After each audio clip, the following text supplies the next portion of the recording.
Hi hello welcome to our channel. నేను మీ సిరి. ఈరోజు మనం చెప్పుకోబోయే కథ ప్రియనేస్తం పార్ట్ 25. కథలోకి వెళ్ళే ముందు లైక్ చేయడం మరవకండి. అందుకే బెడ్ మీదకి వెళ్ళి గట్టిగా అరిచింది ప్రవర్తిక. ప్రవర్తిక కంగారుగా గదిలోకి పరిగెత్తాడు అర్జున్ ఆమె అరుపు విని. ఆమె బెడ్ మీద నిద్రపోతూ కలవరిస్తున్నట్టుగా మాట్లాడింది. వెంటనే ఆమె దగ్గరికి వెళ్ళి పరీక్షగా చూశాడు అర్జున్. నిద్రలో అటు ఇటు కదులుతున్నట్టు అనిపించింది. కొంచెం సంకోచిస్తూ ఆమె భుజం దగ్గర చెయ్యి వేశాడు అర్జున్. ప్రవర్తిక అని పిలిచాడు. పలకలేదు ఆమె. అతను తన పేరు పిలుస్తుంటే మళ్ళీ మళ్ళీ వినాలనిపించింది ఆమెకి. ప్రవర్తిక అంటూ ఆమె చెంప మీద తడుతూ పిలిచాడు. చల్లటి అతని చేతి మునివేలి తాకి ఆమెకి గిలిగింతలు పుట్టాయి. మెల్లిగా కళ్ళు తెరిచి అర్జున్ని చూసి అప్పుడే చూస్తున్నట్టు బిల్డప్ ఇచ్చి హఠాత్తుగా లేచి కూర్చుంది. మీరేంటి ఇక్కడ అంటూ కంగారు నటిస్తూ అడిగింది. నువ్వు అరిస్తే ఏమైందో అని లోపలికొచ్చాను అన్నాడు అర్జున్. ఆమె తనని తప్పుగా అర్థం చేసుకుంటుందేమోనని అతని ఆలోచన. అయినా నేనెప్పుడు అరిచాను అని అంది అమాయకంగా. అర్జున్ అలాగే చూస్తుంటే ఏదైనా కలొచ్చిందేమో అందుకే అరిచుంటాను అని చెప్పింది అతని చూపులకి ఆమె భయపడి. మరోవైపు బెడ్ మీద పడుకున్నాడు. వెల్లెలకలా పడుకొని నుదురు మీద చేతిని పెట్టుకొని కళ్ళు మూసుకున్నాడు అర్జున్. ఏమైంది అలా ఉన్నారు అని అడిగింది ఆమె. చనువు తీసుకోవాలని చూడకు అన్నాడు కోపంగా. కనీసం కళ్ళు కూడా తెరవలేదు అతను. బాధగా అనిపించింది ఆ మాటకి ప్రవర్తికకి. ఆమెకి తెలియకుండా కళ్ళల్లో నీళ్లు తిరిగాయి. వెంటనే అటువైపుకు తిరిగిపోయింది ప్రవర్తిక. అతను ఏమన్నాడో అర్థమై కొంచెం గిల్టీ ఫీలింగ్ కలిగింది అర్జున్కి. మెల్లిగా తల తిప్పి చూశాడు. ప్రవర్తిక అటువైపుకి తిరిగి పడుకుని ఉంది. ఏడుస్తున్న దానికి సంకేతంగా ఆమె భుజం నెమ్మదిగా కదులుతోంది. ఆమెకేమి సర్ది చెప్పాలో తెలియక అలాగే చూస్తుండిపోయాడు అర్జున్. కొంత సమయం తర్వాత ఆమె భుజం కదలిక ఆగిపోయింది. ఆమె నిద్రపోయిందని అర్థమైంది అతనికి. మెల్లిగా కొంచెం పైకి లేచి ఆమె వైపు చూశాడు. ఆమె నిజంగా నిద్రపోతుంది. కళ్ళు మూసుకున్నాడు గట్టిగా అర్జున్. ఖాళీ సమయం ఉంటే అతనికి రక్ష గుర్తొస్తుంది. మిగతా సమయాల్లో అతని ధ్యాస మళ్లించుకుంటాడు. కానీ అతనొక్క క్షణం ఖాళీగా ఉన్న రక్ష జ్ఞాపకాలు అతన్ని వదిలిపెట్ట. కానీ ఆ రోజు అతను ప్రవర్తిక కన్నీళ్లకు కారణమయ్యాడని గిల్టీ ఫీలింగ్తో నిద్రపోవడానికి ప్రయత్నం చేస్తూ తాత్కాలికంగా రక్ష జ్ఞాపకాలను పక్కన పెట్టాడు అర్జున్. కొంతసేపటి తర్వాత ఆమె అతని వైపుకి తిరిగింది. ఏడ్చిన దానికి సంకేతంగా ఆమె చెంపల మీద కన్నీటి ధారలు ఉన్నాయి. ఆమె ముక్కు ఎర్రగా అయింది. అయ్యో అనిపించింది అర్జున్కి. ఆమెనే చూస్తూ నిద్రలోకి జారుకున్నాడు అర్జున్. ఉదయాన్నే ఫ్రెష్ అయ్యి హాల్లోకి వెళ్ళాడు అర్జున్. అతను నిద్ర లేచిన దగ్గర నుంచి ప్రవర్తిక కనబడలేదు. రాత్రి అతను దానికి బాధపడి ఉంటుంది అని అతనికి అర్థమైంది. వసుంధరతో కాసేపు మాట్లాడారు. సీతమ్మ టిఫిన్ వడ్డిస్తూ ఉంటే అక్కడ ఉండకుండా రూమ్లోకి వెళ్ళిపోయింది. తలనొప్పని చెప్పేసి ప్రవర్తిక. మెడిసిన్ వేసుకో అని మరీ మరీ చెప్పింది వసుంధర. బెడ్ మీద వాలిపోయింది. ఆకలి అనిపించింది ఆమెకి. కానీ బయట అర్జున్ ఉన్నాడు. నైట్ అతని మాట వల్ల ఆమె చాలా బాధపడింది. ఆమె గురించి చీప్గా అనుకున్నాడు అతను. ఏమో అతను అలా అనుకున్నాడు అనే ఊహకే ఆమెకు ఏదోలా ఉంది. ఆమెను నిలవనివ్వడం లేదు. ఆమె గది చప్పుడైతే తలెత్తి చూసింది. టిఫిన్ ప్లేట్తో అర్జున్ కనిపించాడు లోపలికి వస్తూ. అతన్ని చూసి చూడనట్టు ముఖం తిప్పుకుంది. టిఫిన్ అన్నాడు సేమ్ అదే గంభీరం చూపుతూ. అతని వైపు చూడలేదు. నిన్నే అన్నాడు అర్జున్. పేరుతో పిలిస్తే ఆయన గారి సొమ్మేం పోతుంది అని తిట్టుకుంది ప్రవర్తిక. టిఫిన్ తీసుకో అన్నాడు గట్టిగా. ఉలిక్కిపడి అతని చేతిలో ప్లేట్ అందుకుంది. తినే నీకోసమే అన్నాడు. నాకు ఆకలేదు. నా కోసం మీరు ఇంత శ్రమ పడనందుకు చాలా చాలా పెద్ద థ్యాంక్స్ అని ఉక్రోషంగా చెప్పి ప్లేట్తో పాటు బయటికి నడవబోయింది. ఏయ్ ఆగు అన్నాడు విసుగ్గా. కోపంగా అతన్ని చూసింది. ఎన్నోసార్లు చెప్పాను నీకు ఆకలి లేకపోయినా తినాలి అని. ఫుడ్ లేని వాళ్ళు ఎంతమందో తెలుసా? ప్లేట్లో ఉన్న ఫుడ్ పాడు చేస్తావా అని అర్జున్ గట్టిగా అరిచాడు. కంగారుగా చూస్తుంది అతన్ని. భయపడుతూ బెడ్ మీద కూర్చొని గబగబా ప్లేట్లో ఫుడ్ తినడం మొదలుపెట్టింది. ప్రవర్తికకి ముందు తెలుసు రక్షని దృష్టిలో పెట్టుకుని మాట్లాడాడు అని. గబగబా తినడం వల్ల ఆమెకి వెక్కిళ్ళు వచ్చాయి. వెంటనే తలపైన తట్టి ఆమెకి వాటర్ అందించాడు అర్జున్. ఎప్పుడూ అంత కంగారు పడతావు ఎందుకు నువ్వు? నిదానంగా తినడం చేత కదా అని కసురుకున్నాడు అర్జున్. మూతి తిప్పుకుంది ప్రవర్తిక. అవేమీ పట్టించుకొని అర్జున్ బెడ్ మీద ఒకవైపు కూర్చొని ల్యాప్టాప్ ఒడిలోకి తీసుకున్నాడు. ప్లేట్ కిచెన్లో పెట్టి వసుంధర దగ్గరికి వెళ్ళింది ప్రవర్తిక. ఎలా ఉంది పిన్ని అని అడిగింది ప్రవర్తిక. బాగానే ఉంది, ఏం కంగారు పడుకో అంటూ ఆమె తల నిమిరింది వసుంధర.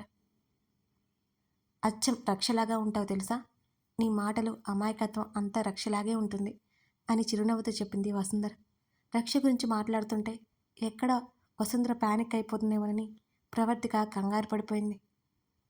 పిన్ని మీరు బాధపడకండి, మళ్ళీ మీకేమన్నా అవుతుంది భయంగా చెప్పింది ప్రవర్తిక.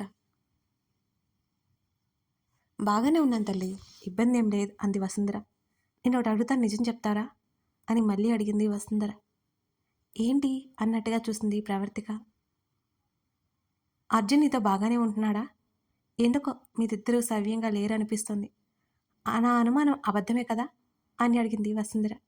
వసుంధర అలా అడుగుతుంటే బాధగా అనిపించింది ప్రవర్తికకి.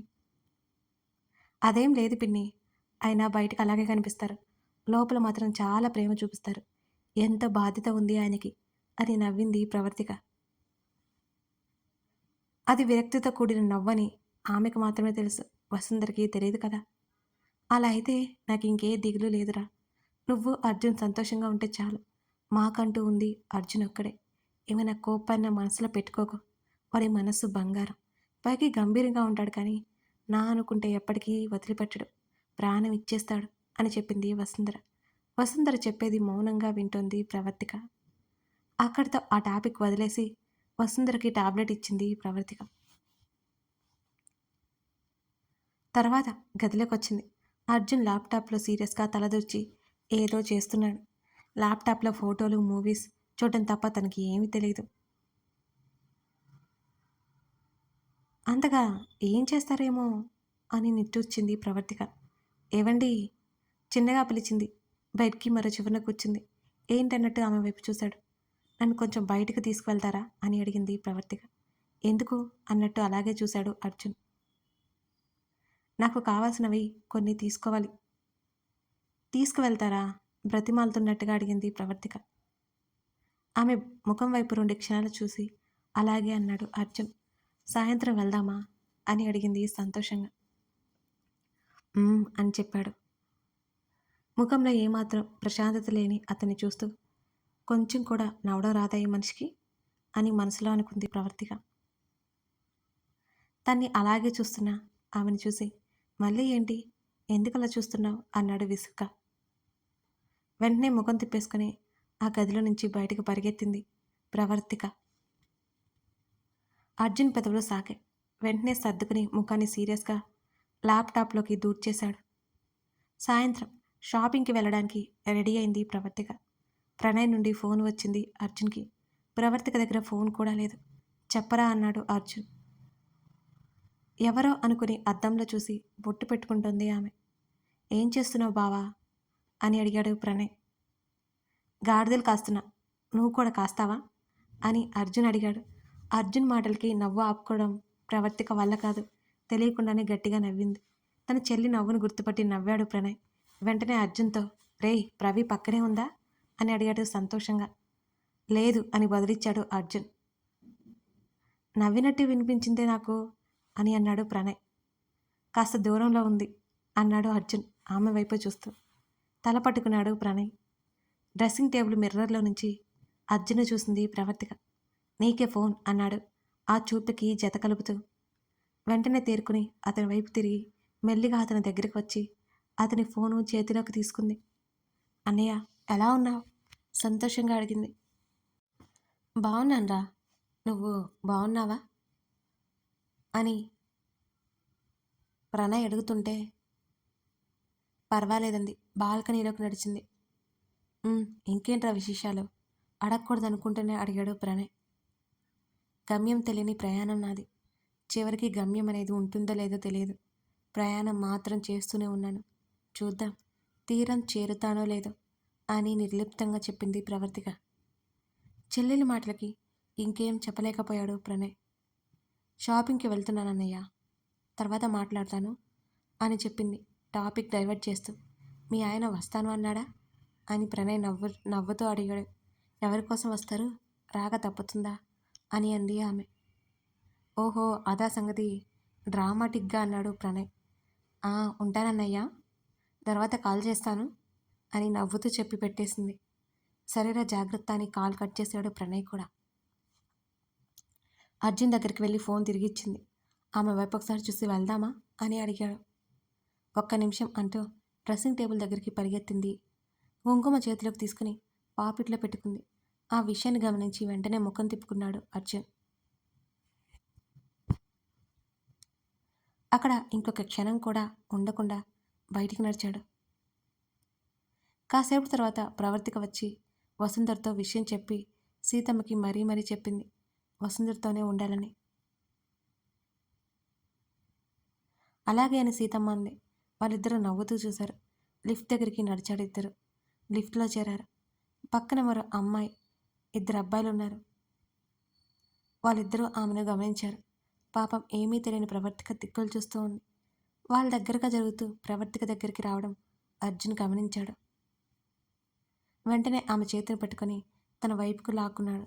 ఆ ఇద్దరు అబ్బాయిల్ని అతను సీరియస్గా చూశాడు. వాళ్ళిద్దరూ వైఫ్ అండ్ హస్బెండ్ అని అర్థమై ఆ ఇద్దరు అబ్బాయిలు దూరంగా జరిగి వెంటనే ఆ తర్వాత ఫ్లోర్లో దిగిపోయారు. అర్జున్ అలా లాక్కోగానే షాక్ అయి చూస్తుండిపోయింది ఆమె. బుద్ధుందా? ఆమె చేతి మీద పట్టు పెంచాడు. అయోమయంగా చూసింది అతన్ని. చుట్టూ కొంచెం గమనించు అని గదిమాడు అర్జున్. అతను పట్టుకున్న దగ్గర నొప్పి అనిపించి కళ్ళ నీళ్ళతో అతన్ని చూసింది ఆమె. ఆమె కన్నీళ్లు చూసి అతను చేసింది అర్థమై ఆమెను వదిలేశాడు. ఇందాక అక్కడికి వచ్చిన అబ్బాయిలు ఏదో చేశారని అర్థం చేసుకుంది ప్రవర్తిక. వెంటనే కళ్ళు తుడుచుకొని గట్టిగా ఊపిరి తీసుకుని ముఖం మీద ఆమె నవ్వు పులుముకుంది. ఇద్దరు గ్రౌండ్ ఫ్లోర్కి వెళ్ళారు. జీప్ స్టార్ట్ చేశాడు అర్జున్. అతని పక్కన కూర్చొని మౌనంగా ఉంది ఆమె. ఆమెను ఒకసారి చూసి ఏమీ మాట్లాడకుండా ఒక షాపింగ్ మాల్కి తీసుకువెళ్ళాడు అర్జున్. ఇద్దరు షాపింగ్ మాల్లోకే వెళ్ళారు. వైజాగ్లో షాపింగ్ మాల్లో ఆమె వింతగా చూడడం గమనించి ఆమెను ఒకసారి చూశాడు అర్జున్. ఈసారి కూడా అలాగే చూస్తోంది అన్నీ. నవ్వొచ్చింది అతనికి. కానీ బలవంతంగా నవ్వుని ఆపుకుని ఆమెకి ఏమి కావాలో అడిగాడు. ఇబ్బందిగా చూసింది ఆమెను. సరేరా అంటూ సేల్స్గా దగ్గరికి తీసుకువెళ్ళాడు అర్జున్. పోయినసారిలాగా గోల చేస్తుందనుకుంటే మౌనంగా సేల్స్ గర్ల్ వెంట వెళ్ళింది ప్రవర్తిక. ఆశ్చర్యంగా అనిపించింది అర్జున్కి.